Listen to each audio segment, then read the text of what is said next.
Como eu ia dizendo, então hoje a gente vai falar sobre a intertextualidade, ainda seguindo o planejamento a respeito da aula passada, de charges e quadrinhos. Nós vamos ver quais são os tipos de intertextualidade com os quais nós mais convivemos, tá? E dentro disso a gente vai sempre fazer um link daquilo que a gente já viu nas charges e nos quadrinhos, tá bom? Eu vou projetar para vocês o material que já está disponível na plataforma, e aí a gente vai conversando sobre, tá? Quando a gente fala de intertextualidade, normalmente a gente fala sobre alguns tipos específicos, tá? Mas hoje a gente vai deixar para falar desses tipos específicos mais para frente. Primeiro a gente vai entender a intertextualidade em si, o que ela representa, o que ela é, não só nos textos, mas também em outro tipo de linguagem, né? Então, por exemplo, na arte a gente vai dar uma olhada, tá? Eu pretendo chamar mais para frente um professor de artes para poder falar com vocês a respeito, né? Porque eu não sou formada em artes, então eu não tenho o mesmo conhecimento que ele, obviamente. Mas o que eu vou pegar aqui é a parte que me cabe dentro da interpretação e dentro do português, tá? Então, vou apresentar para vocês agora, para que a gente possa ver junto essa aula, tá bom? Não sei se vocês estão vendo a minha tela. Quando virem, deem um ok aí para mim, por favor. Dá para ver. Show. Então, vamos lá, olha só. Já começamos aqui, na cara desse slide, né? Nós já estamos vendo algumas imagens que nos remetem a um diálogo entre textos. Correto ou não? O que vocês me dizem aí? O que vocês reconhecem?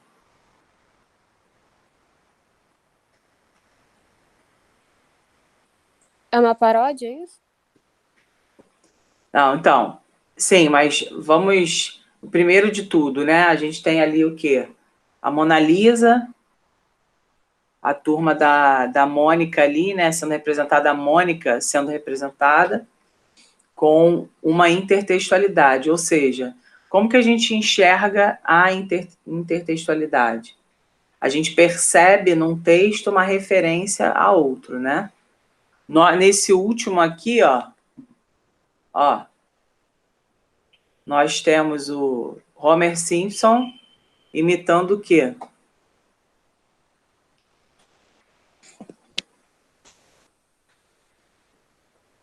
É uma obra, né? Você lembra? É do Mancha essa obra que se chama O Grito. Não sei se você consegue lembrar, ela já caiu em prova várias vezes, tá? E esse meio aqui, quem lembra desse meio?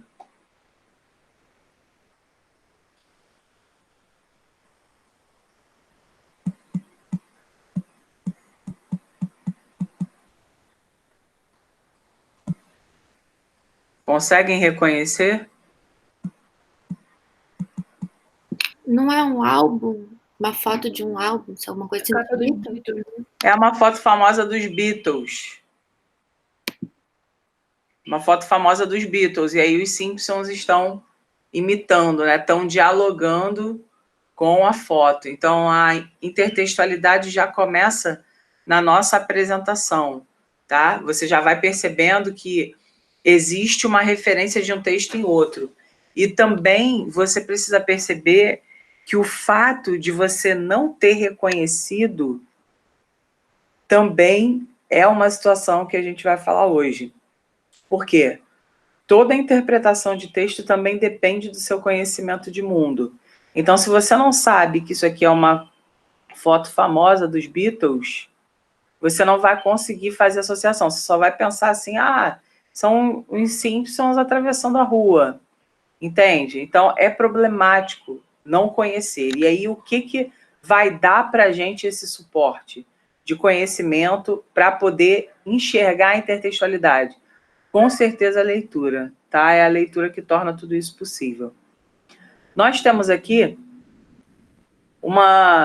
escolhi começar com essa ideia, né, que é uma ideia que diz o seguinte: todo texto se constrói como um mosaico de citações. Todo texto é absorção e transformação de um outro texto. Com base nessa fala, nós conseguimos perceber o quê? Que a questão do inédito para a interpretação de texto não existe, concorda?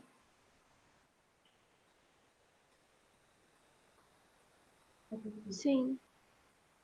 Se eu digo que o texto se constrói como um mosaico de citações, se eu falo que o texto é absorção e transformação de outro texto, então absorção e transformação, eu já tenho uma ideia prévia.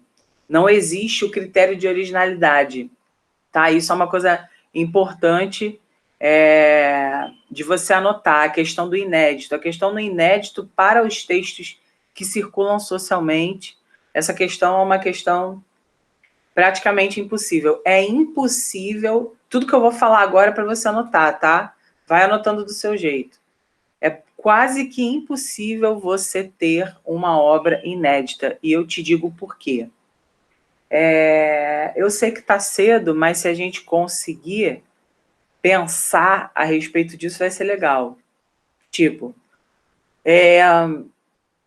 quem é você de fato? Quem é você, Caio? Quem é você, Tainá? Quem é você, Sara? Quem é você, Isa? Quem são vocês? São vocês mesmos ou são uma mistura de pessoas com as quais vocês já conviveram, viram o melhor e o pior delas? Entende o que eu estou querendo dizer? A complexidade do que eu estou querendo dizer? Nem nós mesmos somos ideias originais, somos ideias inéditas, visto que nós somos contaminados por várias vozes sociais, o nosso discurso é contaminado por várias vozes sociais, nós chamamos isso de polifonia, tá? É um dos critérios mais importantes para a prova da UERJ, por exemplo. Você tem aí a ideia de que essas várias vozes compõem o ser humano e também compõem o texto, tá? Então, a partir do momento em que você entende que o inédito não existe, a gente pode até lembrar de um ditado popular, de um provérbio popular, que diz que a gente normalmente não cria as coisas, que a gente copia. Vocês lembram desse ditado? Fala comigo. Como é que é esse ditado?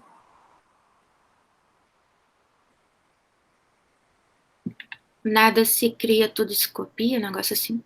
Na natureza, nada se cria, tudo se copia, exatamente. Essa é a ideia, tá? Então, quando a gente enxerga isso, a gente consegue entender essa série aqui, tá? Então, primeiro a gente tem esse quadro aqui, que é a Mona Lisa, tá? E todos os outros estão colocando a mesma referência. Claro que Mona Lisa do Da Vinci a gente super conhece, tá? Os outros nem tanto. Isso aqui é do Fernando Boteiro, se eu não me engano. Esse aqui é do Chan. E esse aqui eu não me lembro agora. Depois eu vou até ver e vou falar com vocês de quem é exatamente. Mas esse aqui, que é o do Da Vinci, é o original, a partir dele, olha só, como que a gente consegue perceber que isso é um diálogo? Ó, que essa aqui é um diálogo, que essa aqui é um diálogo, que essa aqui é um diálogo. Como que vocês olham para esses três e conseguem perceber que é um diálogo com a obra do Da Vinci? Fala comigo. O que vocês percebem? Em pontos assim estruturais, o que vocês percebem sobre?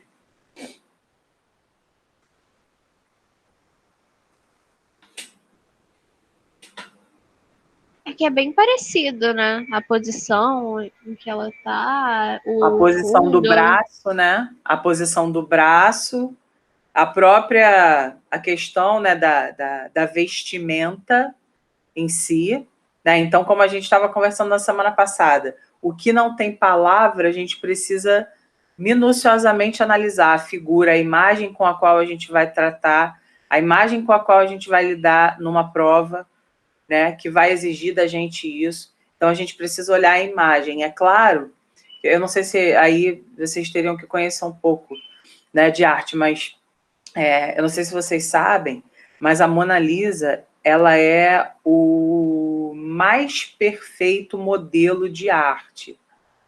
Então, a partir do momento em que você diz que o mais perfeito modelo de arte, o modelo, né, na verdade, a obra é considerada padrão do ponto de vista de equilíbrio. Quando você cria isso aqui, quando você cria essa aqui, é que eu não sei se você consegue ver, mas essa Mona Lisa aqui tem bigode, ok? Essa Mona Lisa aqui, do Duchamp, tem bigode. Essa Mona Lisa aqui é do Basquiat, acabei de lembrar. Essa Mona Lisa aqui, então, nossa, ela está absolutamente transfigurada. Então, é claro que se a pessoa pega uma foto dessa, ela vai ter de criar... Deixa eu autorizar alguém aqui, só um minuto. Ela vai ter de criar uma associação entre o que ela vê e o conhecimento de mundo, tá? Só que se ela não tem o conhecimento de mundo adequado para poder ilustrar isso, né, para poder pensar além da caixa, ela não vai conseguir interpretar da maneira devida, tá? Então, até a nossa interpretação depende do nosso conhecimento de mundo. Alguém poderia olhar essa última aqui e falar, nossa, que coisa horrível, é isso que chamam de arte moderna, é isso que chamam de obra de arte, quando na verdade ele não está compreendendo que existe uma ligação, e aí de transfiguração, por isso paródia, né? De transfiguração da ideia inicial, que é essa aqui, que é símbolo da perfeição estética, e a partir disso é que a gente poderia pegar e discutir, tá? Então, se você não conhece o original, você dificilmente...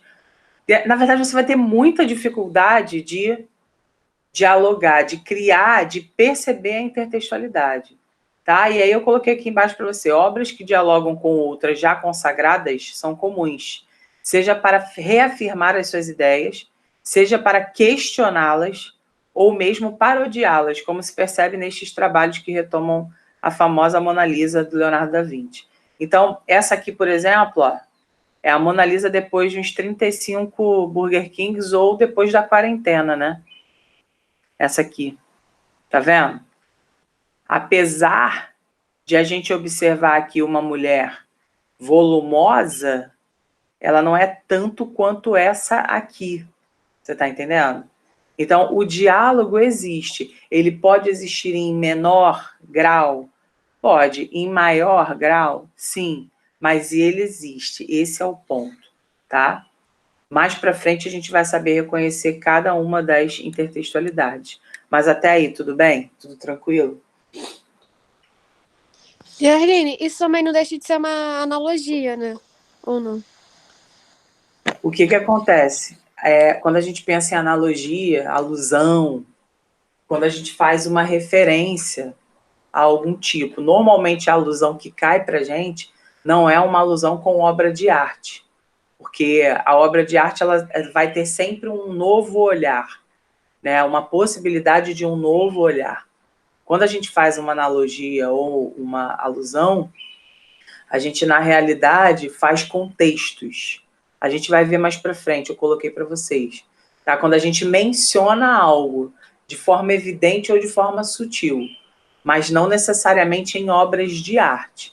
Tá? Se a gente fosse levar para o contexto da obra de arte, como a gente está vendo agora, a gente teria, sim, só que não é comum cair alusão com obra de arte, tá? É um gabarito forçado. Normalmente, quando cai alusão a algum fato histórico, ou a alguma menção da geografia, ou a alguma menção da psicologia, mas é com texto em si, texto verbal, palavra, e não com obra de arte, tá bom? Entendi. É que eu lembro que tinha uma questão da UERJ que até falava no meio do caminho, tinha uma pedra, tipo, meio que copiando. Sim, Eu não sim. lembro qual era o gabarito, se era intertextualidade, se era alusão, era alguma coisa assim. Porque o que acontece? Deixa eu explicar para vocês agora, muita atenção no que eu vou falar. A intertextualidade, ela é a cabeça da situação. Então, olha para mim, ó, olha para mim, para você perceber. A intertextualidade está aqui. Ela está aqui. Ela é a copa da árvore. As raízes da intertextualidade, elas estão aqui, ó.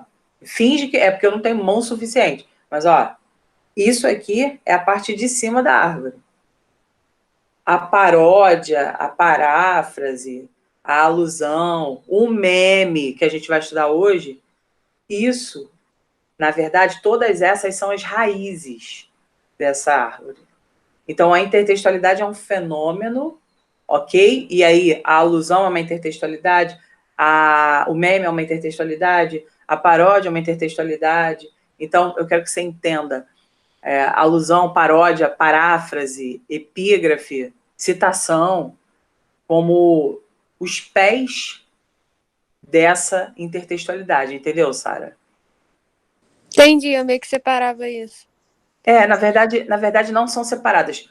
Todas essas compõem manifestações da intertextualidade. A intertextualidade é um fenômeno muito maior. Dependendo do tipo de intertextualidade, aí a gente vai chamar de uma coisa, vai chamar de outra. Entende isso? Tipo redação do Enem, é uma intertextualidade do tipo citação. É isso? A citação é um tipo de intertextualidade. Tá? A citação é um tipo de intertextualidade, assim como a paródia é um tipo de intertextualidade. A intertextualidade ela pode se dar de diversas maneiras. O que eu estou querendo dizer é que a intertextualidade é o fenômeno maior. Dentro desse fenômeno maior, há as suas raízes, né, secundárias, que são, no caso, o que a gente classifica mesmo. Paródia, paráfrase, alusão. Né? Então, o que eu quero que você entenda é o seguinte, numa opção de prova, se o cara botar letra A, intertextualidade, e letra B, paráfrase, a gente vai anular, porque a paráfrase é um tipo de intertextualidade, entendeu? Entendi, obrigada. Nada. Vamos lá, ó. Aí a pergunta é a seguinte, todo texto é um hipertexto? Eu quero saber de vocês o seguinte, o que seria um hipertexto? Fala para mim. O que você acha que é um hipertexto? É uma coisa multifuncional, né? Que não tem uma ordem para ser lida, com várias informações. Exatamente. Tá? O hipertexto não é um grande texto, não é um enorme texto. Na verdade, quando você pensa no texto em si, você pensa assim, será que todo texto é um hipertexto? É porque dentro desse texto existem vários caminhos de leitura, tá? Não existe uma sequência. Eu vou mostrar aqui para vocês, olha só. Vou mostrar aqui para vocês essa foto, dá uma olhada. Vocês conseguem ver, gente? Com zoom? Vocês estão vendo? Sim. Veja bem. Nós temos aqui um texto em espanhol que, obviamente, eu não vou me meter a ler, tá? Mas a ideia de hipertexto é justamente essa. Ó, Honda é o mais conhecido dos povos e é o mais visitado pelos turistas. Rodeado de montanhas, que uma vez foram refúgio de bandidos, a localidade se situa... aí aqui, ó, tá vendo? Esses hiperlinks, e aí a gente vai para a informática, a linguagem da informática.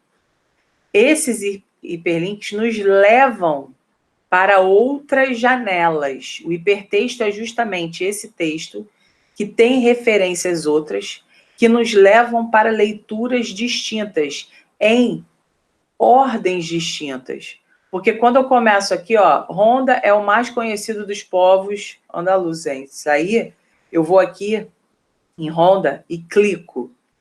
Quando eu clico aqui, eu abro uma informação.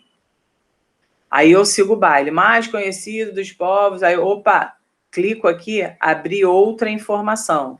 Aí quer dizer, eu comecei aqui, parei, voltei para cá, voltei para o texto original. Não sei o que é isso? Clico aqui, abro, leio sobre, depois volto. Você está entendendo? Essa falta de progressão vai marcar a questão do hipertexto. Entendido isso? Você pode ler um texto de diversas formas, em diversas estruturas, diversas ordens possíveis, porque muitos dos links que estão presentes dentro de um texto original vão levar vocês a uma outra janela do conhecimento. Então, você não consegue ter uma leitura progressiva, porque toda hora você tem que parar. A ideia de hiperlink é essa, tá bom?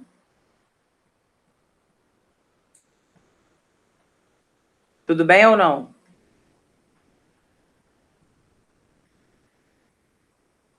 Tudo. Vamos lá. Então, o que acontece? Quando a gente pensa nisso aqui, todo o texto é hipertexto. Então, vamos lá. A produção de textos está intimamente ligada à leitura, pois encontra nela sua fonte e seu objetivo, considerando que um texto só cumpre sua função se alguém o ler. É óbvio, tá? Toda produção que nós fazemos escrita, né, ou todo tipo de produção só cumpre sua função se tem um interlocutor, tá? Isso é importante de a gente anotar. O texto só cumpre a função porque ele foi feito para outra pessoa, e essa outra pessoa o lê. Não existe função de um texto sem o outro. A importância do outro para a matéria que a gente está estudando é muito grande. A questão da interpretação é um exercício de você colocar o outro também dentro da sua configuração ali de escrita. Quando vocês escrevem redações para mim, por exemplo, vocês têm de pensar que eu vou ler. E o fato de eu ler já tem de minimamente fazer com que vocês pratiquem a solidariedade que nós estudamos na aula passada. Vocês lembram daquela ideia de solidariedade que a gente conversou na aula passada? Foi justamente sobre isso. Você tem que pensar, você tem que pegar a ideia de que eu preciso ler a sua redação e que eu preciso entender a sua redação. Então, você vai praticar a ideia da solidariedade textual para que você... E eu também vou praticar de alguma maneira, né? Porque também vou ler. Você vai pensar sempre no que vai ficar mais fácil de eu ler e eu vou pensar sempre no que precisa ser a sua redação. Então, um texto que você faça, se não tem um leitor, esse texto não tem função, tá? Então, o círculo que envolve a interação pela linguagem se constrói, essa parte aqui, galera, é o que há, ok? Então, essa interação pela linguagem se constrói apoiada no que já foi dito, no que já foi lido e no que já é conhecido. Isso é um fato. Não existe ideia de inédito dentro da questão textual, tá? É muito difícil pensar na produção de um texto totalmente inédito, criado a partir do nada. É como se todo texto fosse um hipertexto que possui links explícitos ou implícitos com outros. Isso não acontece apenas na modalidade escrita. Não é só no texto que a gente vai ver isso, no texto falado, no texto escrito, mas também no falado. E aí eu pergunto a vocês, veja bem, leiam essas frases aqui. Uma boa noite de sono combate os males. Faça o que eu digo, não faça o que eu faço. Quem semeia vento, colhe tempestade. A pergunta é, que tipos de frases são essas aqui? Digam para mim.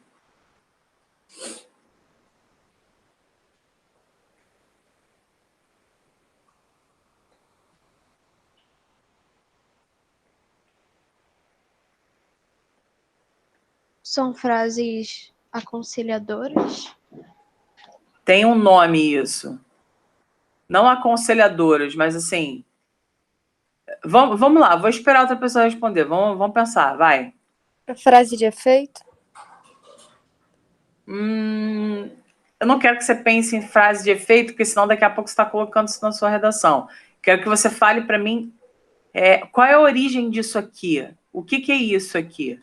Se eu falo, faço o que eu digo, eu não faço o que eu faço. Isso é o quê?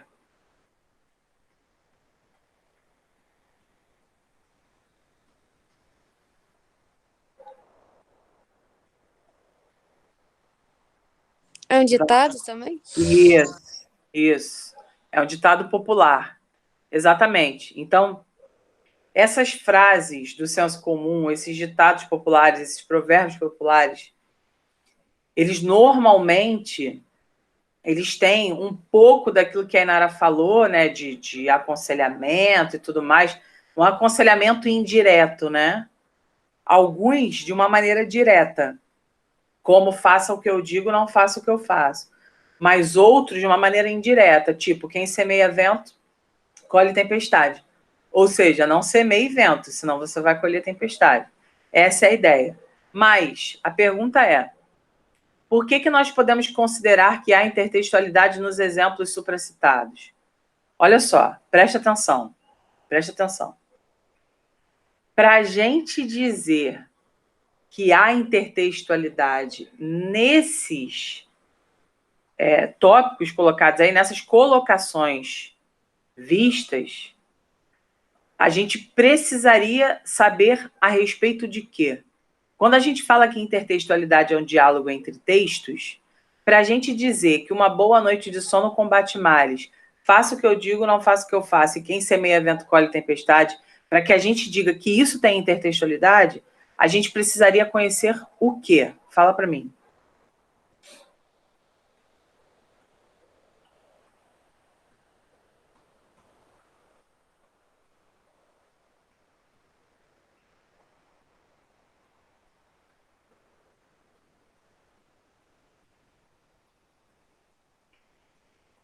Ninguém sabe?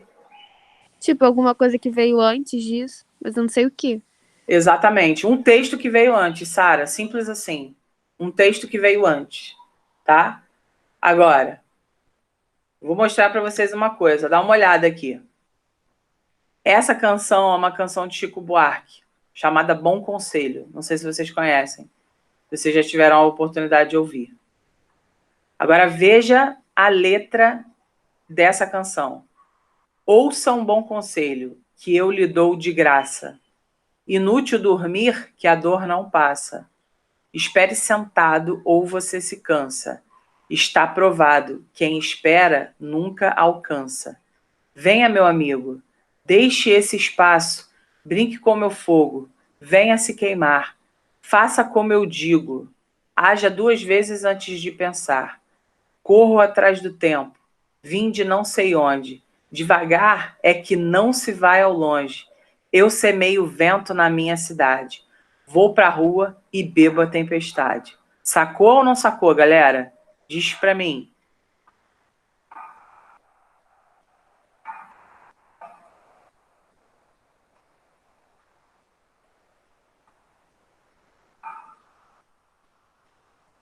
Alô? Entendi, mas tem umas modificações também, né? Então, mas é justamente essa ideia. Do tipo assim, veja bem, a gente precisa olhar e pensar assim, olha, esse texto foi publicado em 1972, ok? Essa canção do Chico Buarque, 1972. Essas frases aqui, nós não temos como datar essas frases. Nós não sabemos em que momento elas apareceram, né? São frases de sabedoria popular. Então, a gente percebe que ele fez uma intertextualidade, ele criou uma canção, e dentro dessa canção, ele faz referências a textos já conhecidos. Isso é intertextualidade. Só que o que ele faz nesse caso? Ele transfigura a intertextualidade. Por quê?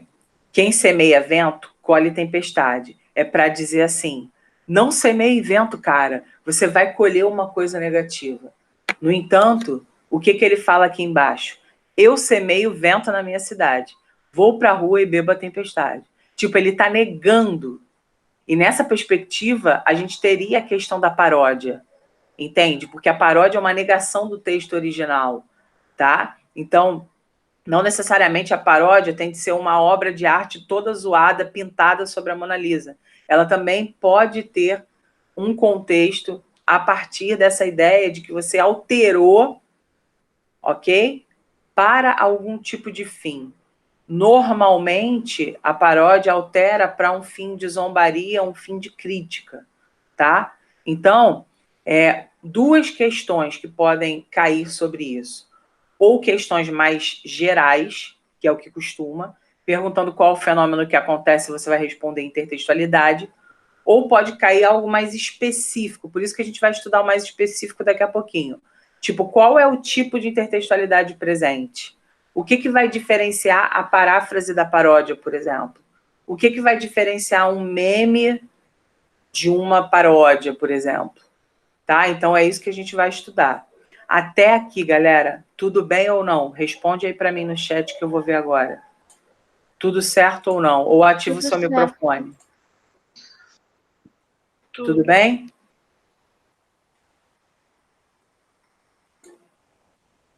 Show. Beleza, então. Vamos lá. Temos aqui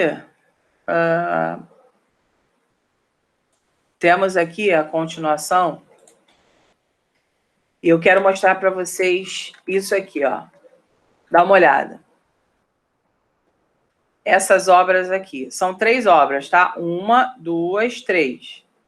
O fenômeno da intertextualidade pode se dar entre diferentes tipos de textos. Isso é muito importante, ok? Muito, muito, muito importante. Porque às vezes o cara acha que é só entre texto ou que é só entre obra de arte. E aí caiu uma obra de arte e um texto. Como que faz? Chora? Não. Sabe que pode ser sim. Então, o fenômeno da intertextualidade pode se dar entre diferentes tipos de texto de uma mesma linguagem, um artigo e uma poesia, por exemplo, usando a linguagem verbal, e entre textos de diferentes linguagens. Então, um romance e um filme podem dialogar. Uma obra de arte e uma poesia podem dialogar. Nós temos aqui a Pietà, tá? Que em português seria piedade, né? E aí, o que ocorre? Eu não sei se vocês conhecem, mas é muito emblemática essa obra, porque é uma obra que representa Maria com Jesus, né? Uma mãe que perde o seu filho, ok? E aí, eu quero que vocês observem, eu não sei se eu consigo aqui, deixa eu ver se eu consigo. Não consigo dar zoom. Mas eu quero que vocês observem na própria maneira de se construir essa obra e essa aqui, tá? Essas obras são da mesma pessoa, em tempos diferentes. Do ponto de vista estético, do que você está olhando, qual obra você acha que teve mais cuidado? Eu estou falando das obras de arte, tá? Não estou falando desse texto aqui, não. Estou falando dessas duas aqui. Qual que você acha que teve mais cuidado, que teve mais carinho a ser feita, que foi feita, que aparenta, na realidade, um cuidado maior? O que você acha? Qual das duas? A primeira? Mas por que a primeira? Do ponto de vista de quê? Que a primeira é melhor, no caso? Ou parece ser melhor? O que vocês me dizem disso? Pela aparição de mais detalhes? Da roupa, por exemplo. A verdade é que, assim, todo o entorno, né? A questão da... Eu não sei se vocês reparam, mas a vestimenta, a mão... Olha só, deixa eu mostrar para vocês. Tá vendo isso aqui? Ó. Tá vendo isso aqui? O detalhe da mão, esteticamente, né? Você tem aí um traço, a gente chama de traço, né? Um traço mais refinado. Parece que houve mais uma preocupação formal, estética, de produzir isso aqui. Michelangelo, quando pensa nessa primeira, a gente, pelas formas, né? Pela informação que tem, os detalhes que tem, a vestimenta, a mão. Aqui, ó, olha só isso. É porque eu não sei se... Deixa eu ver se eu consigo pegar uma aqui. Para que você... possa ver. Olha só. Deixa eu ver se você consegue ver melhor, porque ali no slide não fica tão bom de você enxergar. Olha só, vê se você consegue ver melhor.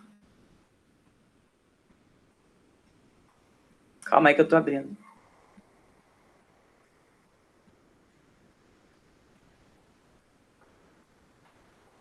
Tá vendo agora melhor?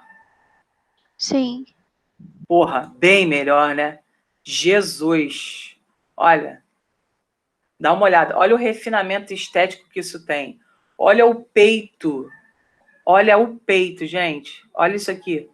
Olha os detalhes. Olha a riqueza de detalhes. Olha o cuidado, o refinamento estético que se tem. É bizarro, né? É muito diferente. Muito, muito, muito diferente. Agora eu já vou aproveitar e abrir a outra. Charlene, esse período é do renascentismo, né? Isso. Tu pode depois só fazer, tipo, uma escala de, tipo assim, renascentismo, aqui que vem depois. Tipo, uma linha do tempo. Posso. Obrigada. Posso construir isso e mandar para vocês. O que você acha? Aham, pode ser. Tá? Porque aí fica mais... Eu posso fazer de uma maneira mais organizadinha. Ó, deixa eu ver. Essa aqui é...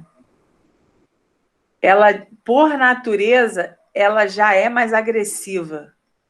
Eu não sei se você sente isso.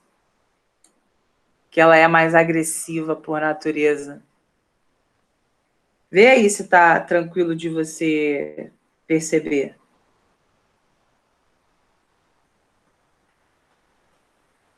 Calma aí. Tá vendo? Ela parece que não é bem modelada, né? Exatamente. E, cara, olha só, você tocou num ponto. Se você parar para perceber, isso aqui é feito de mármore. Tanto essa é feita de mármore, quanto essa aqui é feita de mármore. Agora eu te pergunto, nessas duas, onde parece que o sofrimento da mãe é maior? Nessa ou nessa aqui? Me explica. Gente, eu preciso de vocês. Eu quero que vocês se esforcem. Não é uma coisa tão simples, mas onde você percebe uma leveza... Toda a situação é sofrida, óbvio. A mãe está carregando o filho morto nos braços. Ponto. Mas onde você percebe mais sofrimento? Em qual delas? Eu acho que na primeira, porque nessa aí que tá aparecendo agora, eu nem consegui identificar que era a mãe. Na outra, eu acho que parece os traços de fisionomia, né? Expressão do rosto, parece que é um pouco mais sofrido. E Nara falou, né? Beleza. Outra pessoa, vai. Alguém acha o contrário da Inara?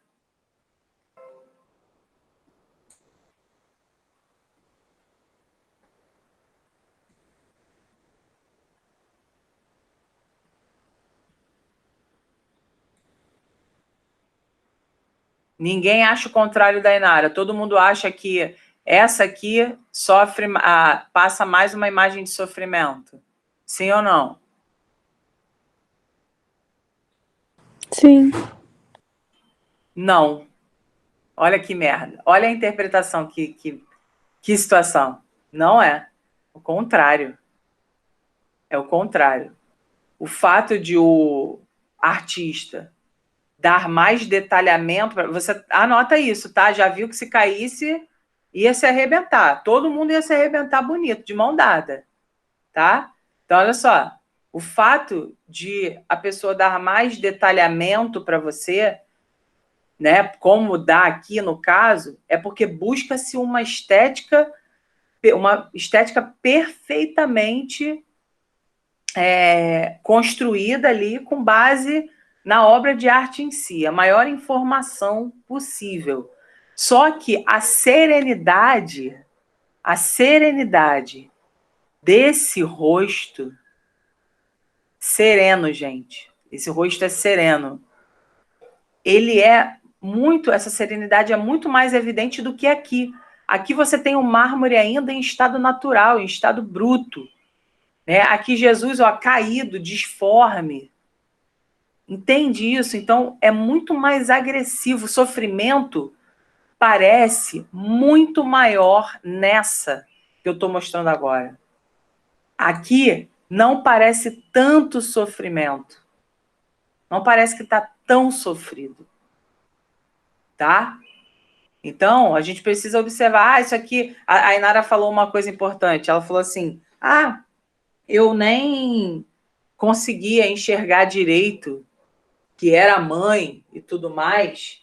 Já parou para pensar que o fato de você talvez não ter enxergado direito era justamente para você ficar confusa do ponto de vista da sensação, de você olhar e falar assim, cara, essa mãe não tem uma definição. Né? Jesus está ali todo jogado, tipo, nossa, que cenário, que horrível. É para causar muito mais em você do que essa aqui. Essa aqui você tem uma obra perfeita, equilibrada do ponto de vista formal, equilibrada do ponto de vista estético. Serenidade é uma situação triste? Sim. Uma mulher com um filho nos braços? Ok. Uma mãe com um filho morto nos braços. O sofrimento é inquestionável, é um fato. Agora, o que parece ser mais agressivo, certamente é esse aqui, tá? Então, não se engane. Eu consegui ver o rosto, eu consegui ver a expressão, o detalhamento. Então, se eu conseguir ver o detalhamento, então é o que passa mais. Não. Essa aqui passa mais serenidade do que essa aqui. Essa aqui, você percebe que o mármore ainda está... Olha só, olha essa perna aqui. Ainda está por fazer. Então, isso demonstra para a gente que, cara, a obra de arte não é algo fácil de se interpretar, né? E que depende muito do seu... É complicado, porque a interpretação ela é muito pessoal. Ela é muito pessoal, mas é importante você perceber como que a gente não conhece obra, né? Como que a gente não percebe a diferença. É bizarro. Aí você volta... Mas, gente, tá entendido isso?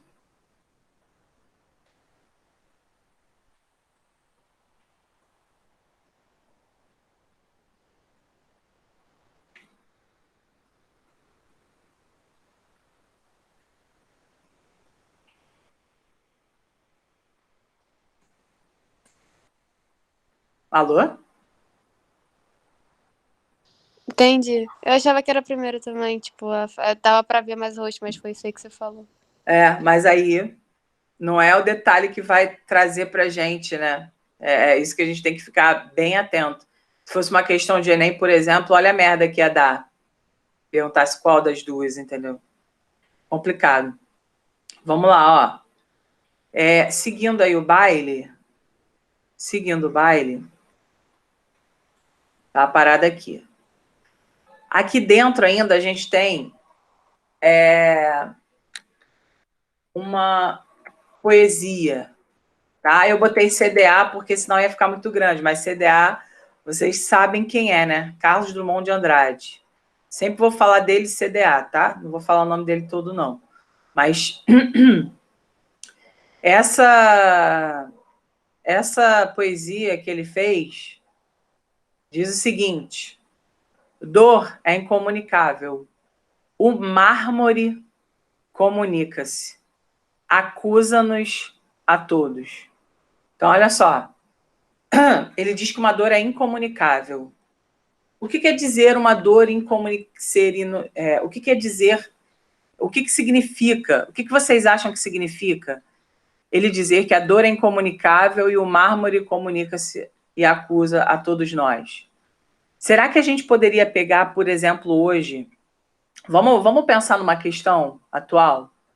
Se a gente pegasse, por exemplo, essa Pietà aqui, essa primeira, e se a gente pegasse, por exemplo, uma foto de uma mãe dentro de uma comunidade com o filho nos braços, baleado pela polícia, a gente poderia dizer que existe uma intertextualidade aí? Sim ou não?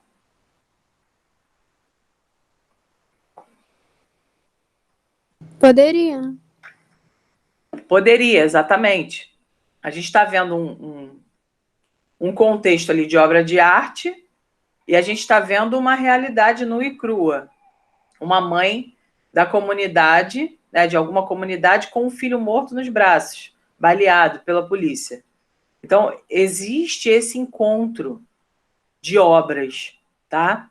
E aqui ele diz, o Carlos Drummond de Andrade diz, a dor é incomunicável. Só que é engraçado, né? A dor é incomunicável, mas o mármore comunica-se e acusa-nos a todos. Calma aí. Então, ele está querendo dizer o quê? Quando ele fala que a dor é incomunicável e o mármore comunica-se. Fala para mim. Quero que você pense em figura de linguagem, quero que você acorde, sei que está cedo, mas, cara, pensa nisso. Qual a interpretação de vocês a respeito disso? A aula é de interpretação, então eu preciso ouvir a interpretação de vocês.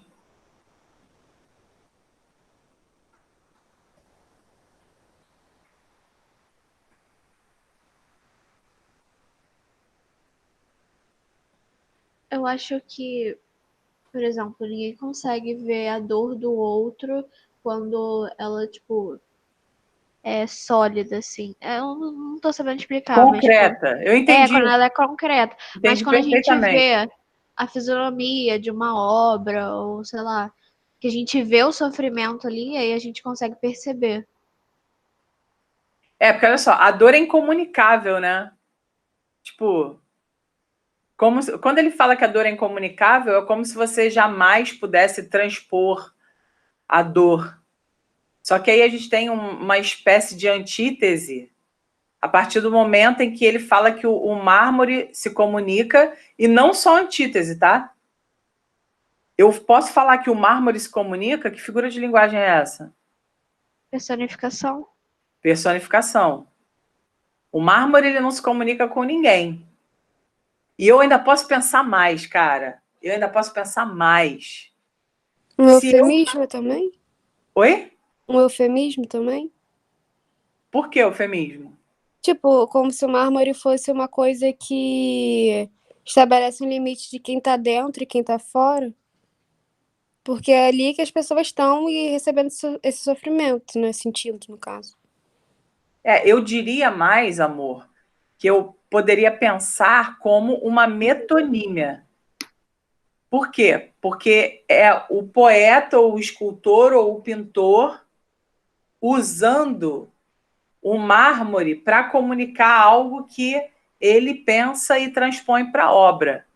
É como se fosse uma parte do processo de criação. É claro que aqui a gente vai, né, viajar para caramba, mas a ideia de a gente pensar que quando ele diz que a dor é incomunicável e o mármore se comunica, na verdade não é um mármore que se comunica, né? É uma pessoa que se utiliza do mármore para construir uma obra de arte e comunicar. Né? Então, olha só quantas coisas nós temos. E detalhe, nós temos aqui, sei lá, aqui, se a gente tivesse colocado... Isso aqui eu acho que tem 3 versos, essa poesia. E olha quantas figuras de linguagem a gente já consegue ver.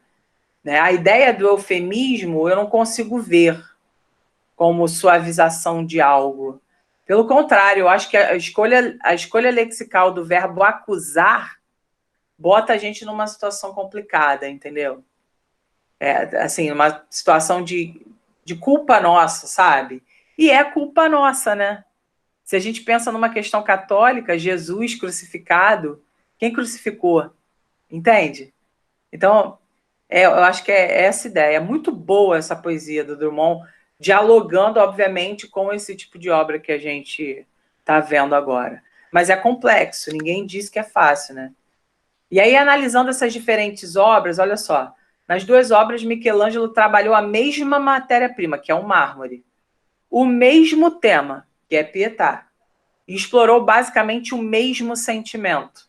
Mas os efeitos sobre como o apreciador da obra, no caso nós, né, são bastante distintos, em consequência do modo como o artista se expressa em cada uma delas.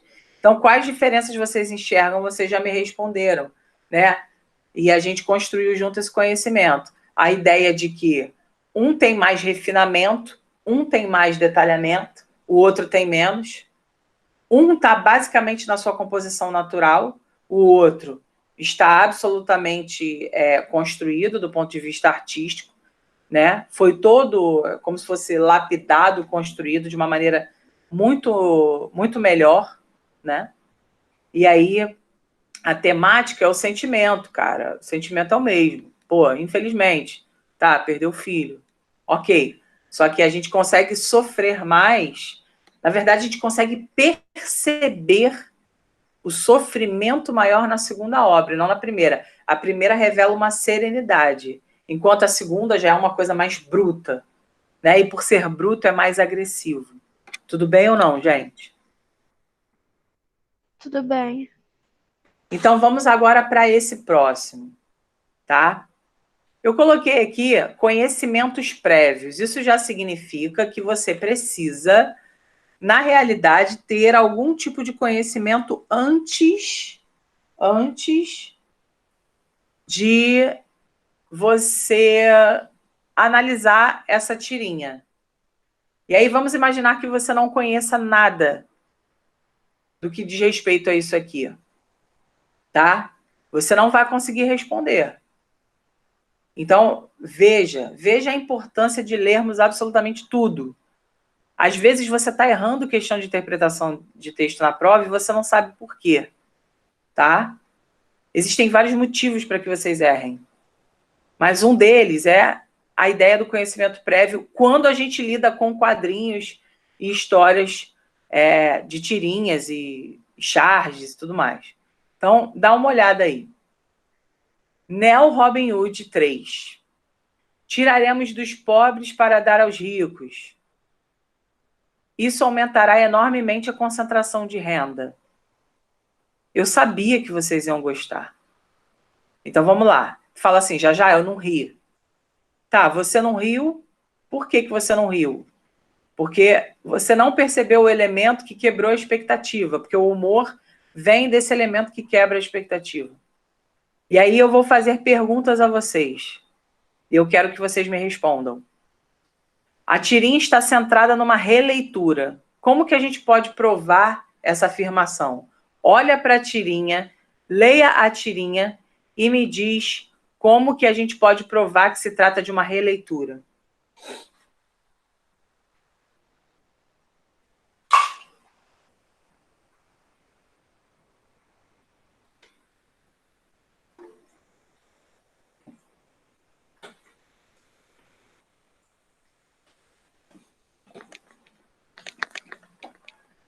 Alguém respondeu aqui, deixa eu ir lá ver.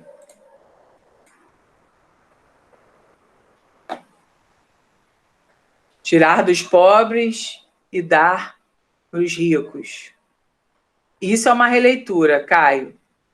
Mas eu quero que você perceba o seguinte, ó. Vamos lá, turma, dá uma olhada aqui, ó. Neo. Neo. O que é neo, gente?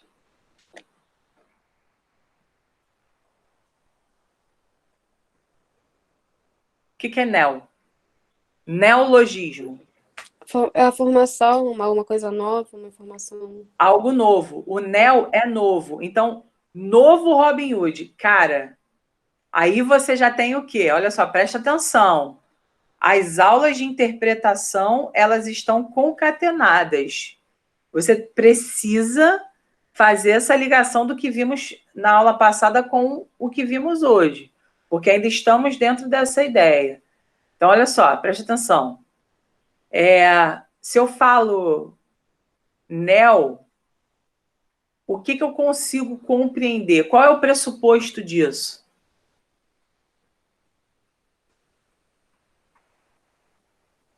Se eu falo novo Robin Hood, é porque existia o quê?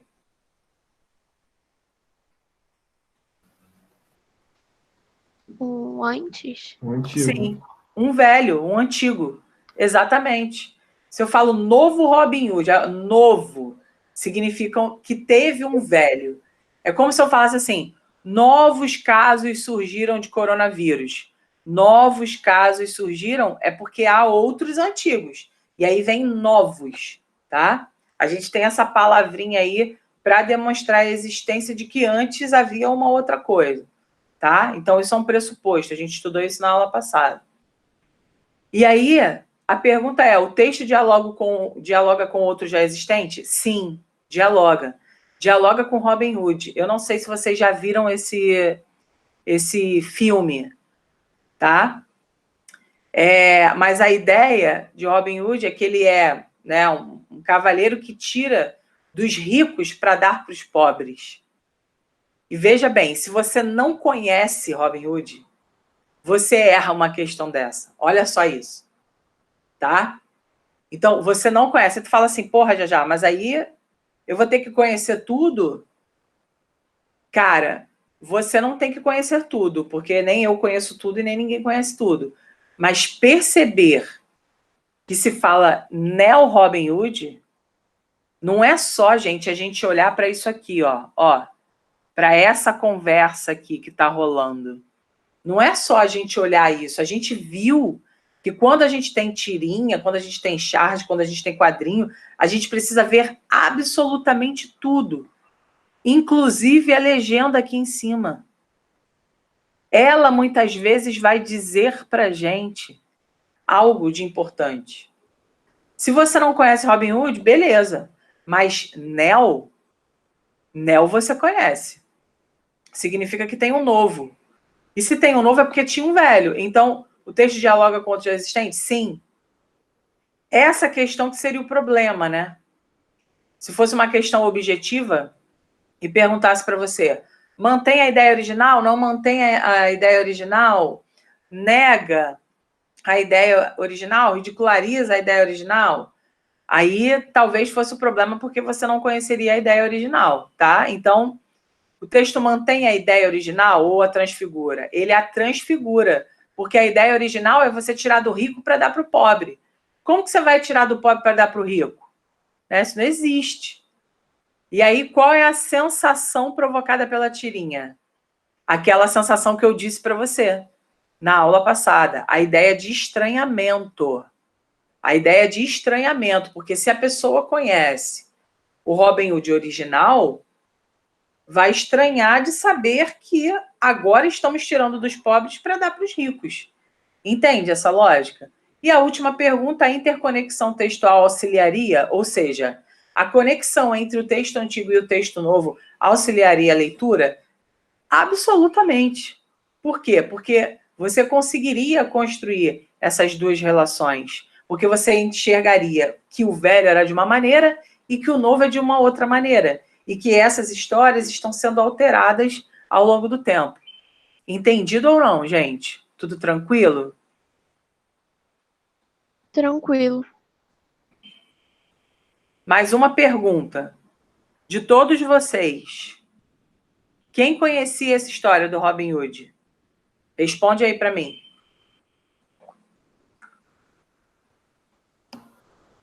Eu conhecia. Quem falou? Sara, né? Eu já. Caio conhecia, né? Porque o Caio falou tirar dos pobres e dar para os ricos. Se ele falou isso, é porque ele já estava ligado que a releitura é justamente uma leitura nova a respeito daquilo que é original, tá? Então, deixa eu apagar essa aqui. Tá. A gente vai continuar, então. Calma aí.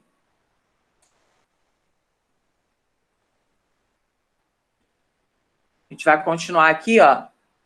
Agora com as relações intertextuais mais comuns, tá? Então, isso aqui eu vou passar rapidamente. Depois eu peço que vocês leiam, mas só para a gente poder ter uma um aprofundamento do que a gente está falando, tá? Então, existem 3 tipos de intertextualidade. A que a gente mais estuda é a referencial ou temática, tá? A estrutural nem tanto, mas é fácil, tá? Então, eu botei aqui para você que a intertextualidade estrutural consiste no emprego de modelos de estrutura pré-existentes para a produção de texto. Por exemplo, eu sei que se eu quero criar uma receita, eu preciso enumerar ingredientes e colocar o modo de fazer. Eu sei que se eu quero criar um gibi, eu tenho de ter uma sequência de quadrinhos com falas de personagens em balãozinhos. Eu sei que se eu quero escrever uma carta pessoal, já existe uma estrutura pré-existente para que eu siga. Ok? Muito fácil. Intertextualidade estrutural, muito fácil. A gente, por exemplo, na redação do Enem. A gente, por exemplo, na redação da Souza Marques. A gente já sabe que existe uma estrutura prévia e a gente acompanha aquilo. A gente também está fazendo intertextualidade, tá? Essa intertextualidade temática, ela é a abordagem do mesmo assunto, então é muito tranquilo da gente entender, tá? O assunto é o mesmo. Então, qual seria a ideia? 2 telas que retratem uma paisagem marinha. Uma tela que retrate uma paisagem marinha e um texto que descreva uma paisagem marinha. Então, tranquilaço. Um filme, por exemplo, Homem-Aranha e a crítica do filme. Beleza, uma intertextualidade temática. Ambos tratam da mesma realidade de tema. Uma propaganda de prevenção contra o mosquito da dengue e um artigo de uma revista especializada sobre o mosquito da dengue. Relação temática igual, sem nenhum tipo de problema. Intertextualidade temática. Agora, a intertextualidade referencial já é o seguinte: é a citação de outros textos ou alusão a eles. Então, por exemplo, aqui, ó, isso a gente usa mais, né? A gente usa na nossa redação, por exemplo. Então, depoimento de um cientista num artigo sobre descobertas em sua área de pesquisa. Enquadramento do assunto do texto fazendo alusão a outro texto. Por exemplo, ó, trata-se de um sintoma freudiano. Olha a menção que você está fazendo a Freud. Isso, essa referência intertextual, que a gente vai chamar de alusão, a gente consegue perceber dentro dos textos. Por exemplo, redações em que escrevemos sobre a crise de 29, ou seja, criamos relações ali entre os textos apenas pelo fato de termos aludido a algo. Então, é importante, tá? Essa é a que a gente mais faz. Freud denominando a inclinação erótica de um filho pela mãe de complexo de Édipo. Gente, complexo de Édipo é um complexo advindo de uma tragédia grega chamada Édipo Rei. Não sei se você já viu, mas seria muito bom você ver, principalmente nesse final de semana, porque essa semana a gente estudou gênero dramático, que é o gênero que compõe a tragédia. Veja como a nossa matéria está altamente interligada, tá? Então, a gente estudou o gênero dramático e a gente percebeu que o gênero dramático tem 2 modalidades, a comédia e a tragédia. E nessa tragédia Édipo Rei, eu não posso dar spoiler, eu quero que você veja, mas meio que já dá quando fala de inclinação erótica de um filho pela mãe. Freud explica isso na psicologia, tá? E aí é bacana, de repente, que você depois procure ver ou ler sobre o Édipo Rei. Tá ok? Tudo certo?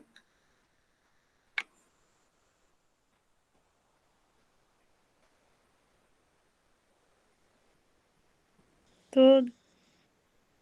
Beleza? Vamos lá, então, ó. Vamos começar com os tipos em si, tá? Então, aqui, galera, basicamente assim, nós já vimos todos e fazemos todos. Isso é um fato. A gente vai mais relembrar quais são os tipos. Aqui são os principais e os mais cobrados, tá? Então, a citação. O que é a citação? É uma referência explícita, direta, em que o produtor do texto abre espaço para outras vozes. Olha o que eu falei no início da aula. Polifonia, outras vozes presentes dentro do seu texto.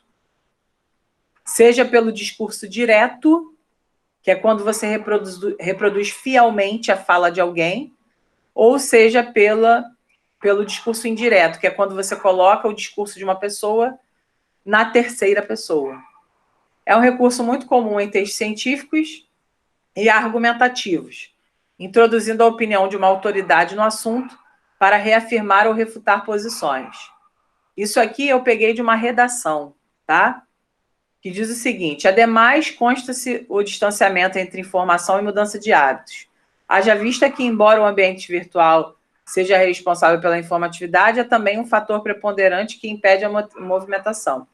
Afinal, o sociólogo polonês Bauman, com o termo ilhamento digital, já afirmava que o uso exagerado da internet provoca interação mais virtual do que física. Outro assim é pertinente destacar as graves consequências da ociosidade populacional, a qual, infelizmente, contribui com o desenvolvimento de doenças cardiovasculares e obesidade, sendo, pois, o grande mal do século. Nós percebemos aqui, ó, a citação de Bauman, ok? A qual é colocada para reafirmar o ponto de quem escreveu esse parágrafo de desenvolvimento. Tá bom? Então, bem suave. Aqui é a alusão que a Sara perguntou mais cedo, tá? A alusão é sempre uma referência que pode ser evidente ou pode ser sutil.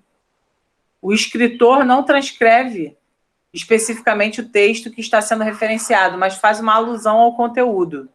Então, olha só, isso aqui também é um parágrafo de redação e foi feita uma alusão aqui à sociedade espartana, tá? Ele coloca assim: oriundo de sua filosofia militar, a sociedade espartana visava desde cedo a preparação física de seus jovens por meio de alimentação saudável e da prática de exercícios físicos, com a finalidade de integrarem seus exércitos posteriormente.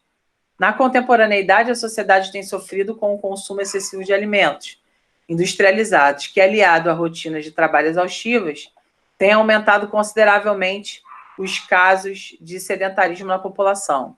Eu coloquei igualzinho ao que estava, tá? Até os erros eu deixei, para não mudar o texto. Então, o que acontece? Aqui ele faz uma menção à sociedade espartana e a ideia de que todos lá eram basicamente preparados para o exército, tá? Ele faz uma alusão, ele faz uma referência, tá? Fazer uma referência é também uma maneira de construir o fenômeno maior intertextualidade, tá? Qual é a diferença entre citação e alusão, no caso? Repara que a citação ela é muito mais explícita. Ele diz quem é que falou e o que falou. A alusão não, a alusão é apenas uma referência. Tudo bem ou não, galera? Fala comigo. Tudo bem. Beleza. Agora, olha só. Essa é a paródia, tá? Aqui, inclusive, eu vou passar um trechinho de uma paródia em cima de uma música do Justin Bieber, que é uma música recente, uma música nova, não tão nova assim, mas nova. E a gente vai perceber qual é a finalidade da paródia no geral, tá? Mas, em outras palavras, a gente pode pensar na paródia como a ideia de que a gente se apropria com o efeito de criticar, satirizar, provocar humor, tá? Normalmente a gente faz uma crítica com a paródia, mas nem toda crítica vai ser uma paródia, ok? Normalmente a paródia lida muito com humor. Então nós temos aqui, ó, o grito.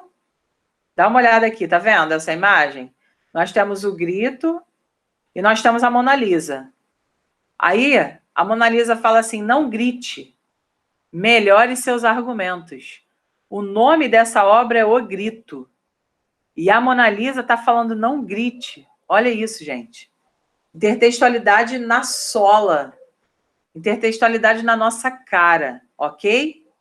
Fora que é um diálogo aqui entre obras de arte. Então, a gente está falando a respeito da mesma linguagem, tá? Aqui é o seguinte, eu não sei se vocês conseguem ouvir, cara, eu vou tentar. Eu vou mostrar aqui para você. Eu acho que você consegue ouvir o meu som, cara, eu não tenho certeza. Mas vamos tentar. Eu acho que dá, porque dá pra ouvir o barulhinho da notificação Ah, é? quando chega a mensagem no chat. Tá. Vocês estão... Calma aí. Vocês estão vendo a tela inteira? Sim. Vê se vocês conseguem ouvir. Dá pra ouvir.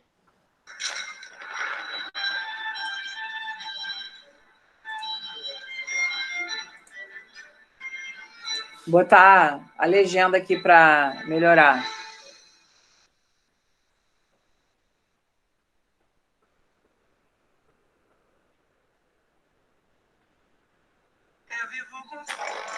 Ah, já tem legenda, vou tirar.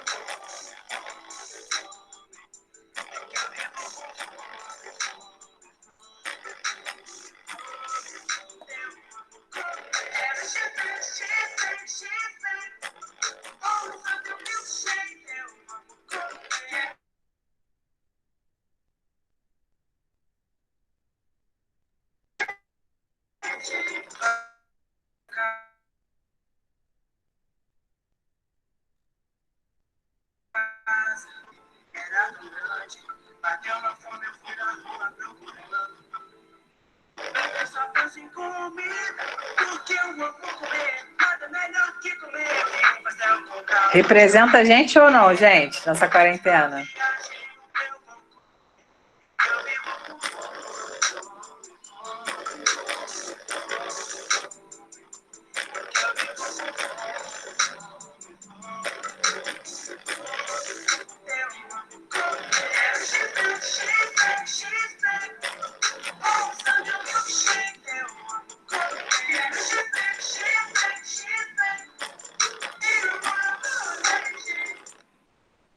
Viram?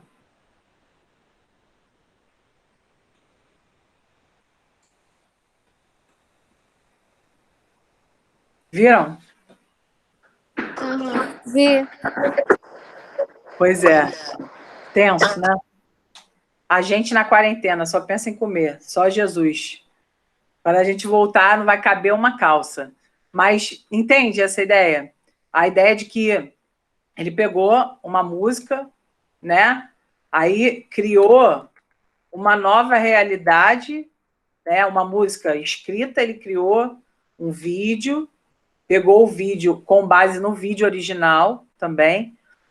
E aí, porque, né, enfim, eu não vou entrar aqui na tradução no inglês, porque você já sabe. Então, a ideia, não, yummy não é fome, né? É delícia, é gostoso, enfim. Então, a ideia aqui que ele pegou e fez era, na verdade, se apropriou. Música existe, ele pegou, se apropria daquilo e transfigura aquilo. É claro que quando ele fala, né, tô com fome, vivo com fome, amo comida, tipo, isso é uma zoeira, entendeu?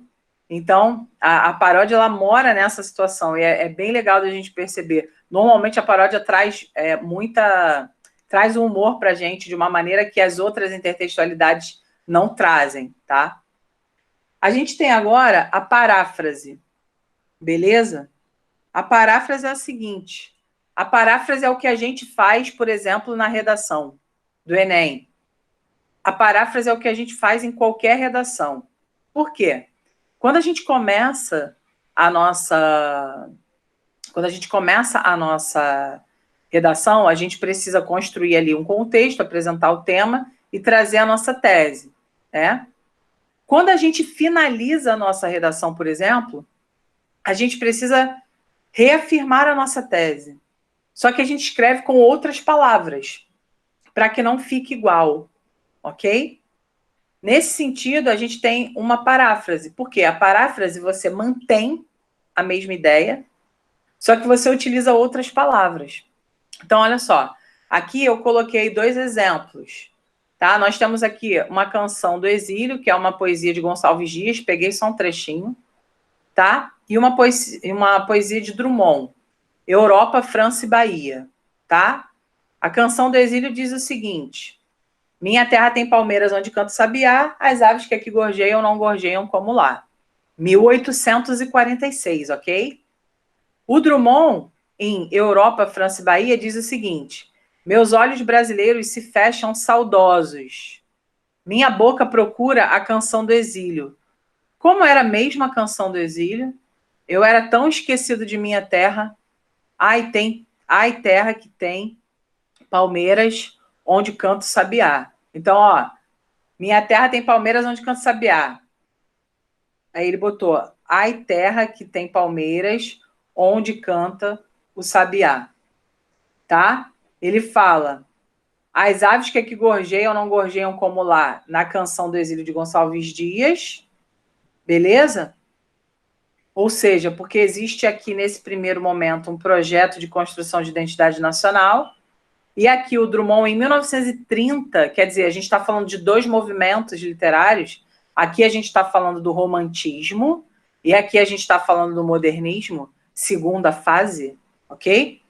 A gente tem aqui um contato entre esses dois textos, mas repara, o Drummond se apoiou em Gonçalves Dias e construiu a maneira dele. Só que a ideia é a mesma, só que as palavras são diferentes. É basicamente isso, não tem dificuldade, tá? O entendimento é muito tranquilo quando a gente fala sobre paráfrase.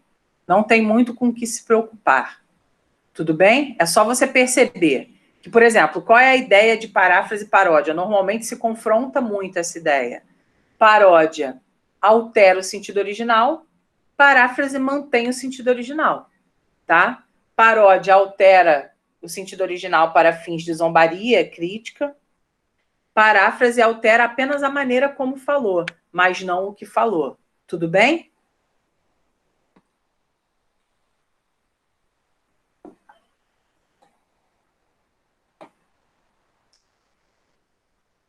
Tudo. Vamos agora para o meme. O meme é o seguinte, galera. O meme ele já nasce intertextual, né? Não tem jeito. O meme já é, que é o movimento agora. Não sei se vocês acompanham, mas as provas têm usado bastante meme. E a ideia é que a gente perceba o poder de velocidade do meme, né? A capacidade que o meme tem de atingir a muitas pessoas, principalmente nas redes sociais. Então, eu coloquei aqui para você. O meme apresenta a natureza intertextual inerente e tem um valor informacional comum que funciona como um contextualizador. Informação velha. Tá? Então, sempre existe uma informação prévia. Se existe informação prévia, intertextualidade, não tem jeito. Seu valor é agregado à informação nova, principalmente pela sua visibilidade, chamando a atenção para ela. A força do meme está na capacidade de conquistar essa atenção. Então, olha só, olha esse primeiro aqui. O que significa esse S no seu peito? Quem é esse cara aqui, maravilhoso? Meu preferido, hein, Caio? Botei ele aqui, não vem você com seu Homem de Ferro, não. Vai, quem é esse cara?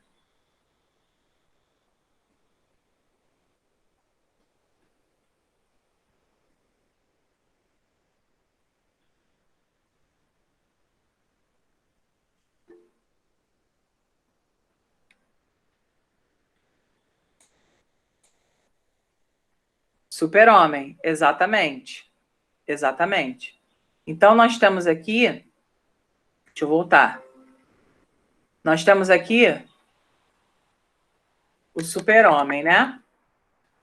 E aí o Super-Homem tem um S no peito. A roupa dele, né? Não sei se você já reparou, porque é difícil reparar no S, né? É mais fácil ficar olhando para a cara dele, mas... Tô brincando. Brinks. Ó, esse S no seu peito, o que significa? Aí ele bota, significa stay home, fica em casa. Então, um meme que surgiu agora, um meme super recente. Esse meme aqui, do Me Solta, tem a origem no Me Solta, Giovana. Não sei se vocês conhecem esse meme. E aí a gente tem aqui, ó, meu Deus, um preconceito, o ETzinho, né? Aí me solta que eu vou desconstruir. Então, aqui também um meme conhecido. Esse meme aqui, a Inara falou desse meme no outro dia, agora eu só lembro dela quando eu vejo esse meme. A Nazaré Tedesco, que é aquela personagem, né, da novela, E aí sempre se faz, o importante de a gente saber é que a questão do meme sempre traz algo junto, porque esse olhar aqui é um olhar de dúvida, em que na cena original também houve dúvida. Então você pega situações semelhantes, né, situações que já aconteceram e transpassa para uma imagem. Normalmente o meme que a gente lida na internet e o meme que cai na prova é um meme com imagem. E esse nosso último meme agora, sobre os dançarinos de funeral lá de Gana, tá? Que esse aqui, gente, não dá, não tem condição. Eu já vi mais de 500 e, assim, não tem jeito. Você percebe que o fato de você olhar para eles, você já lembra, você já faz a conexão, né, com um texto outro. Aí você fala assim, já, mas eu não conhecia. Eu não sabia que esses caras eram dançarinos de funeral, né? Eu fiquei conhecendo agora. Claro, você ficou conhecendo porque o meme permitiu que você conhecesse. A viralização dessa prática, e isso é uma prática, tá, gente? Isso aqui é uma profissão. Eles recebem muito bem, inclusive é caro fazer esse tipo de comemoração. A cultura que eles têm de morte lá é diferente da cultura que a gente tem. A cultura que a gente tem revela sempre sofrimento para esse momento, né? E a deles não. Então eles dançam com o caixão, levantam, descem, enfim, uma loucura.